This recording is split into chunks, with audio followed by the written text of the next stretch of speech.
नमस्कार। मैं Hari Kishan Meena, assistant professor physics, government girls college Kherwara, optics के ई लेक्चर में आपका स्वागत है। इस लेक्चर में हम लोग पढ़ेंगे माइकलसन व्यतकरण मापी। माइकलसन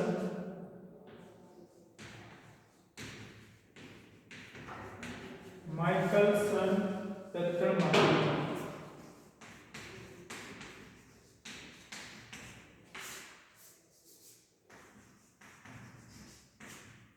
माइकलसन व्यतकरण मापी एक बहुत ही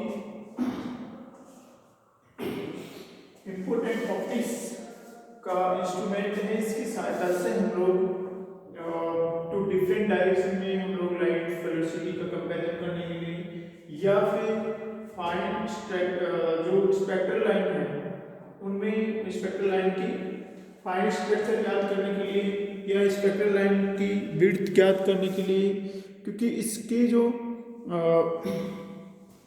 एक्यूरेसी है बहुत ही हाई होती है और जो स्पेक्ट्रल लाइन है उनकी जो वेवलेंथ है उसमें बहुत माइनर डिफरेंस होने पर भी इसके द्वारा हम लोग उसको आइडेंटिफाई कर सकते हैं आसानी से।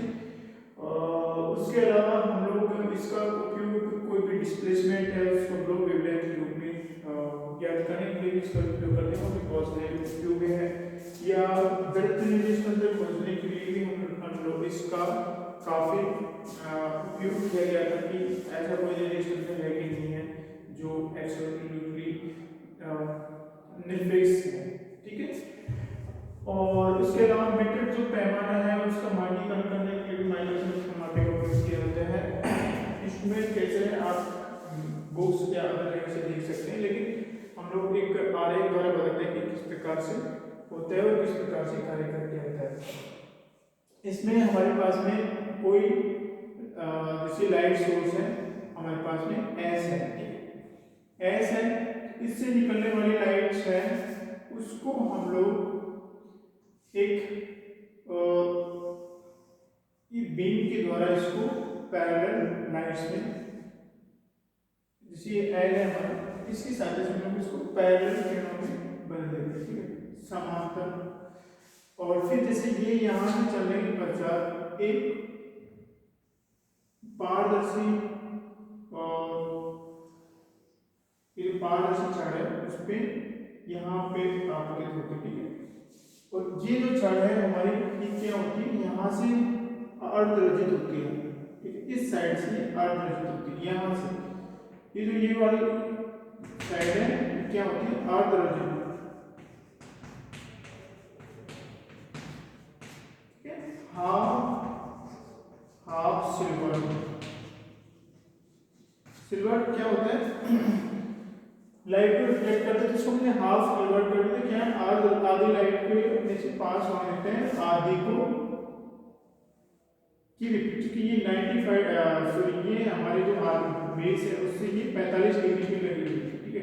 तो ये आधी लाइट को ये ऊपर की ओर रिफ्लेक्टेड कर देगा और आधी इससे होकर गुजर जाती है, ठीक है। गुजरने के पश्चात जब ऊपर जाती है ये यहाँ पे एक मिरर लगा रहता है, ठीक है, इसके पीछे स्क्रू लगे रहते हैं, यहाँ पे स्क्रू लगे रहते हैं,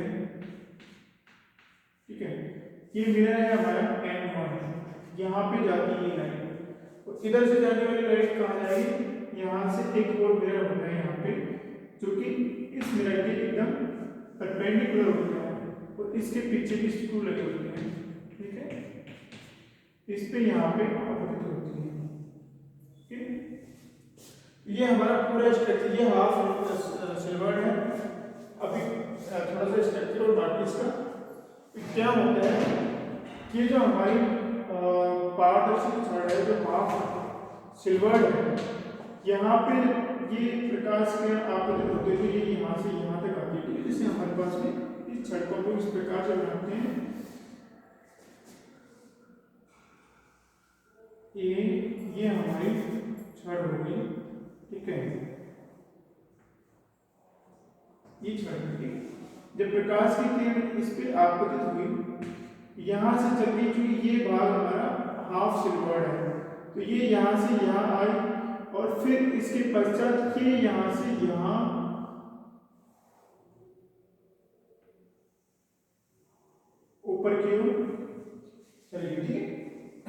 पहले ये इस छड़ के अंदर, फिर यहाँ से सिर्फ हाफ सिलेंडर है, यहाँ से परावर्तित हुई और ऊपर की ओर चली और कुछ जो लाइट थी हाफ सिलेंडर का मतलब आधी लाइट भी परावर्तित कर देगा और आधी को ट्रांसमिट कर देगा। फिर ट्रांसमिट होने के पश्चात ये लाइट यहाँ पे चलेगी। देखो तो यहाँ से देखो, यहाँ पे लाइट फिर वापस इस मिरर से रिफ्लेक्ट होकर वापस आती है और फिर यहाँ से आके ये इस नीचे की ओर आएगी, ठीक है। और यहाँ से भी क्या होगी, लाइट गई और वापस ये किरण नीचे की तरफ आएगी और आने के पश्चात वापस मिरर। जब एक किरण वापस आएगी तो अगर इसे हम लोग इसका वापस आने का पथ अलग से दर्शाएंगे, ठीक है, तो वो वापस यहाँ से आके और फिर वापस ये इसमें होगी, तो ये ऊपर जाने वाली लाइट क्या करेगी, एक बार वापस ऊपर जाएगी तो वापस ऊपर आते समय इस छड़ से गुजरेगी तो दो बार गुजरती है। इसके कारण ये ऊपर जाने वाली जो किरण है, ऊपर जाने वाली किरण है, उसमें और इसमें क्या होगा, हमारा पाथ डिफरेंस आ जाएगा, ठीक है। तो उस पाथ डिफरेंस को कंपनसेट करने के लिए क्या करते हैं हम लोग, एक अन्य प्लेट का, ये जो अन्य प्लेट या छड़ है उसका पारदर्शी प्लेट या पारदर्शी छड़, उसका उपयोग करते हैं हम लोग। तो उसमें उपयोग करने से क्या होगा कि ये किरण जब यहाँ से यहाँ जाएगी, ठीक है, प्रकाश की किरण या तरंग जब यहाँ से यहाँ जाएगी तो एक बार इसमें भी गुजरेगी, फिर वापस आते समय यहाँ से गुजरेगी। तो ये जो फर्क यहाँ पे प्रकाश की किरण ने दो बार देख लिया था वो यहाँ से कंपनसेट हो जाता है। तो इस कारण इस प्लेट को हम लोग क्या कहते हैं, प्रतिकारी प्लेट कहते हैं, प्रतिकारी प्लेट, ठीक है। इस प्रकार से ये प्रतिकारी प्लेट क्या करेगी, ये जो पाथ डिफरेंस आया है उसको ये क्या करती है, कंपनसेट करती है, इसको प्रतिकारी प्लेट कहते हैं। ओके, अब देखो ये हमारी हाफ सिलेंडर प्लेट है, ये कंपनसेटिंग प्लेट है। यहाँ से प्रकाश की किरण गई, यहाँ से दो भागों में विभक्त हो गई, ठीक है।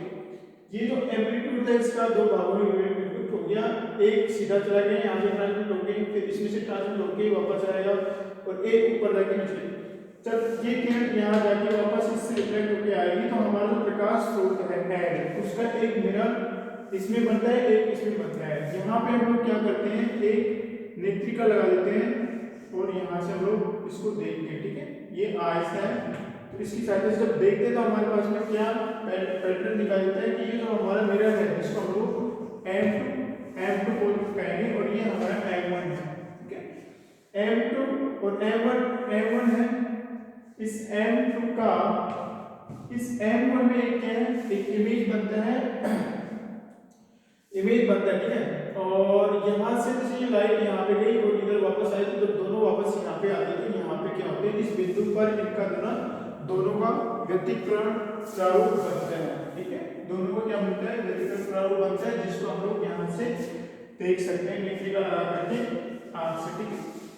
और जो व्यतिकरण प्रारूप बनता है उसको हम लोग माइक्रोस्कोप किस प्रकार से मेजर करते हैं, इसको माइक्रोस्कोप मापी की सहायता से मेजर करते हैं। तो ये पूरा इसका स्ट्रक्चर है। अब किस प्रकार से जो फ्रिंजें बनती है उनको हम लोग मेजर करते हैं।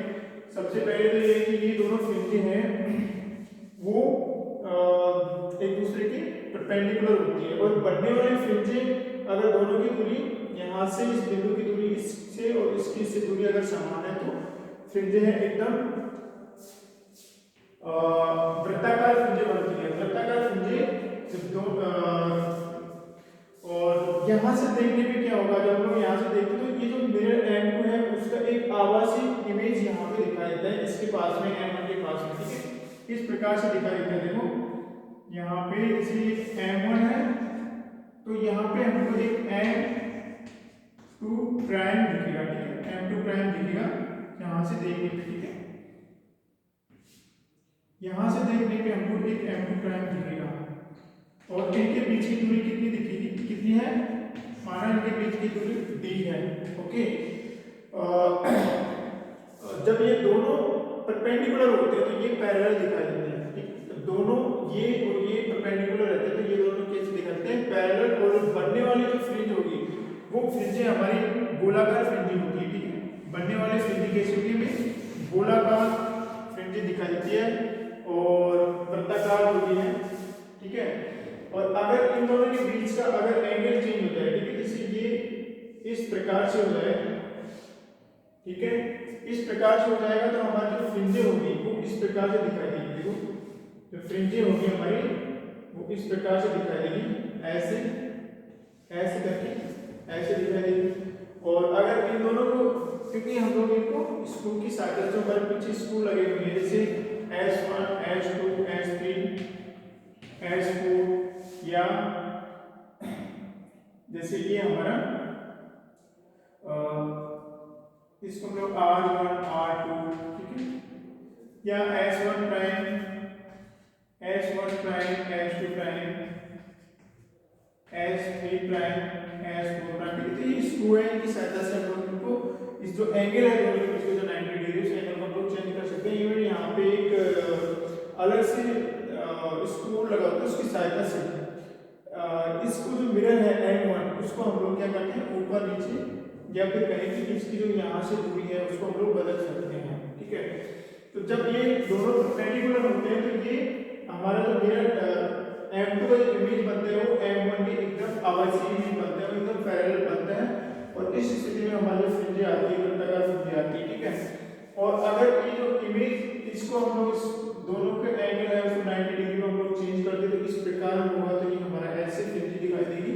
और अगर हमारा एंगल इस प्रकार का है, ठीक है, दोनों के बीच का, जैसे ये हमारा M1 है, ये M1 प्राइम M2 प्राइम है, ये हमारा M1 है, ये M2 प्राइम है, ये इस प्रकार से होगा तो ये हमारी ऐसे इस प्रकार से दिखाएगा, ठीक है।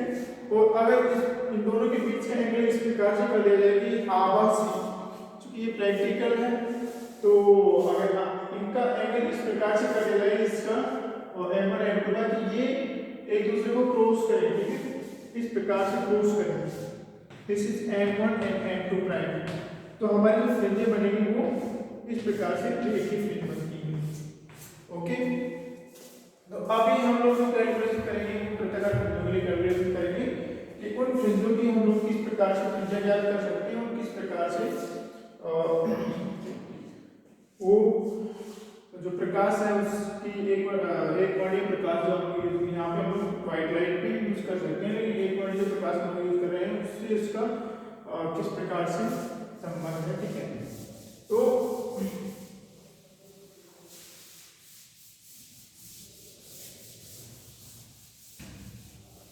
इससे हमारे पास में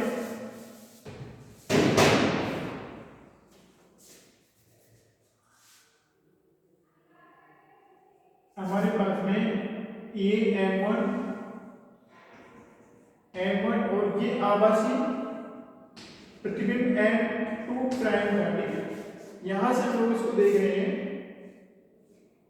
आंख की सहायता से, और हमारे पास में ये जो है हमारा S, ठीक है, ये S है, उसके प्रतिबिंब बनते हैं यहाँ पे चूंकि M1 M2 हमारे पास में दर्पण है और इनमें क्या है जो हमारे लाइट सोर्स है, यहाँ से इसको हमने इसको पैरेलल किया लाइट्स को, और ये जो लाइट सोर्स है इसका L का हमको प्रतिबिंब दिखेगा M1 और M2 में, माना कि प्रतिबिंब इस प्रकार से है, जैसे सपोज करो ये प्रतिबिंब है हमारे पास,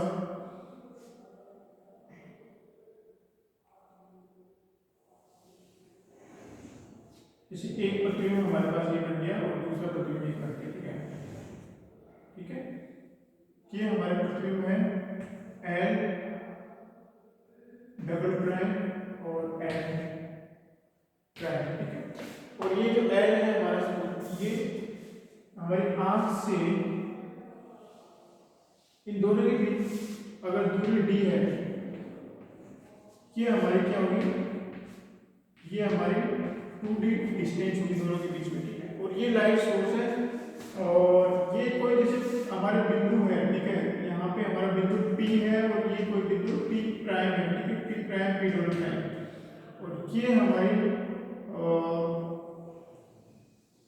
अगर ये थीटा है, ठीक है, तो हमारे दोनों जो स्रोत है उनसे जो प्रकाश की किरण जो चल के आएगी यहाँ पे हमारी आंख पे, तो उनके बीच में जो पाथ डिफरेंस होगा वो पाथ डिफरेंस हमारा कितना होगा, delta equal to 2d cos theta के बराबर होगा। ठीक है, किसके बराबर होगा, 2d cos theta.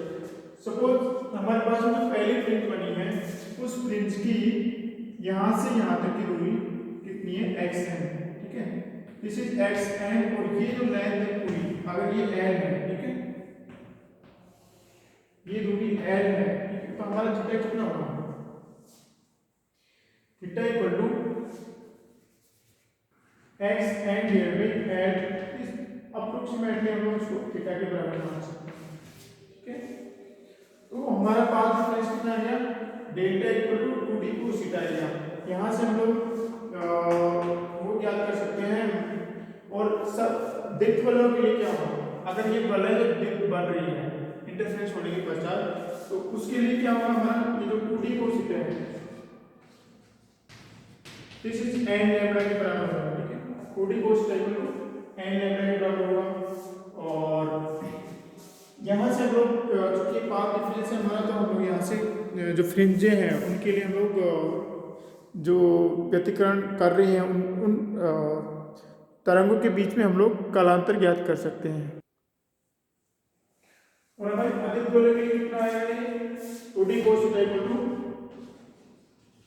This is 2n plus 1 lambda. ठीक है, ये जो कंडीशन है कि अगर जो मिरर इमेज बन रही है, इस मिरर की यहाँ पे इमेज जो बनेगी नीचे उनके बीच में अगर डिस्टेंस d है, उनके बीच में डिस्टेंस d है, तो ये जो हमारा l है उसका जो यहाँ पे इमेज बनेगा और यहाँ पे जो आभासी इमेज बनेगा, ठीक है, m1 में इमेज बनेगा और आभासी प्रतिबिंब m2 प्राइम में इमेज बनेगा, उनके बीच की दूरी 2d होगी। और जो यहाँ से चल के जो किरण यहाँ पे आएगी, ठीक है, उनके बीच में जो पाथ डिफरेंस होगा वो हमारा 2d cos थीटा होगा। ठीक है, यहाँ से हम लोग xn जो फ्रिंज बनेगी हमारी, जैसे xn ये फ्रिंज है, यहाँ पे हम लोग अलग से देख सकते हैं, जैसे यहाँ पे कोई फ्रिंज बन रही है, सपोज करो xn भी फ्रिंज बन रही है। ठीक है, यहाँ पे xn भी फ्रिंज बन रही है, और ये जो डिस्टेंस है, ये जो डिस्टेंस है, अगर ये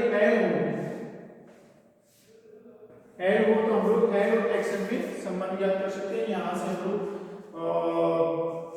क्योंकि कलांतर जो होता है हमारा, कलांतर equal to 2 pi by lambda multiply by पथांतर। ठीक है, तो जो हमारा कलांतर कितना आएगा, कलांतर डेल्टा, और ये पथांतर है हमारा डेल्टा। ठीक है, तो हमारा डेल्टा कलांतर कितना आएगा, 2 by lambda and this delta is equal to cos theta, 2d cos theta. इस प्रकार से हम लोग जो दोनों स्रोत हैं हमारे, या फिर जो मिरर इमेज है उनसे चल के जो किरण आते हैं उनके बीच में हम लोग कलांतर भी ज्ञात कर सकते हैं, कितना कलांतर आ रहा है और कितना पथांतर आ रहा है। ठीक है, इस प्रकार से ये हमारा मैथमेटिकल नेचर समाप्त हुआ। और इसमें और भी बहुत सारी बातें हम लोग टेक्स्ट बुक या अदर मटेरियल से पढ़ के इसके बारे में